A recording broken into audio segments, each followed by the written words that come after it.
It has been sold out everywhere, but inside this big box, I have a Wii U. We actually had to get our reviews team in New York to overnight us one of the 3 that they got because I could not buy this thing anywhere.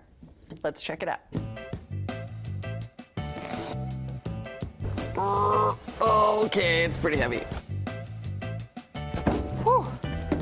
Wii U. Okay, so the set does come with the actual console and then, of course, the big headline, the game controller. The big difference between the deluxe and the basic models is $50 for one, but mainly console storage. The deluxe has 32 gigs of onboard storage, whereas the basic only has 8.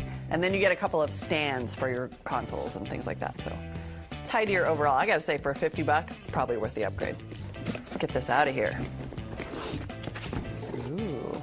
Good job packing it back up, guys. See if there's anything in here. Nope. Okay. Ooh. So the first thing I'm going to get out here is the gamepad controller. You get like your own little tablet. It's already been well loved by the guys in New York.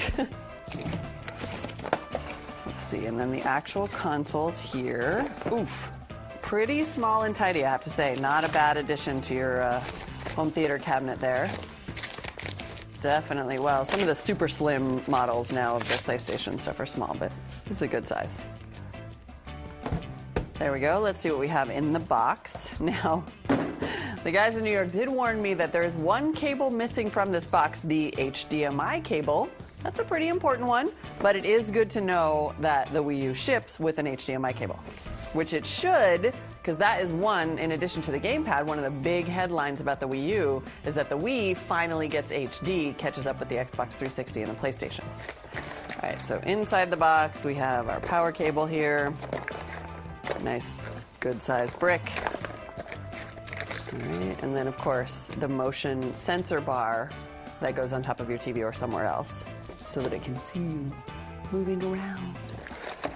And then it looks like it comes with a couple of games, maybe just one, Nintendo Land, to get you used to using the controller with things. And that is pretty much it for the box. All right, let's find out some of the specs. Let's start with the actual console. Nintendo's not saying much about what processor is powering the Wii U, so we'll move straight to connectivity. We know there are 4 USB 2.0 ports, 2 in the front and 2 in the back. It has component video output and also composite, S-video, and 1 HDMI output. It has built-in Wi-Fi, and there's an SD card slot on the front for loading in media.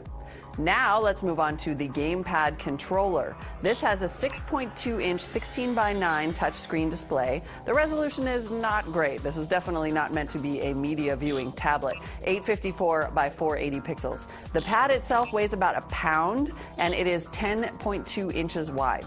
It has a front-facing camera, a headphone jack, an IR port for controlling the TVs and the cable boxes and the Wii, and it even has an NFC chip, although I don't know what you do with it at this stage of the game. There's no question the Nintendo Wii U is an innovative game system. I like the idea of integrating some sort of a tablet, a little bit of second screen action happening here. In terms of the units, I don't know why you wouldn't spend the $50 and get the deluxe model so that you have just a few more accessories and, of course, more storage. Now, that said, our reviews have found that the gamepad is clunky. It's a little bit hard to use, and it's a little confusing to figure out why you'd want to. Plus, even though this finally lets the Wii catch up to the Xbox in terms of all those media streaming connections, Nintendo's TVE streaming system didn't ship at launch, and in fact was delayed until after people had already bought the unit. My initial sense is that this console's a little bit of a mess. I might hold off to see whether some of those features start to roll in. Once they do, it's probably a pretty good buy. Nintendo has great brand affinity, so it's not like people aren't going to buy it. It's great for the kids. $300 for the basic model, or $350 for the one you probably want to buy. If you do want to buy it, make sure you read our full CNET review first.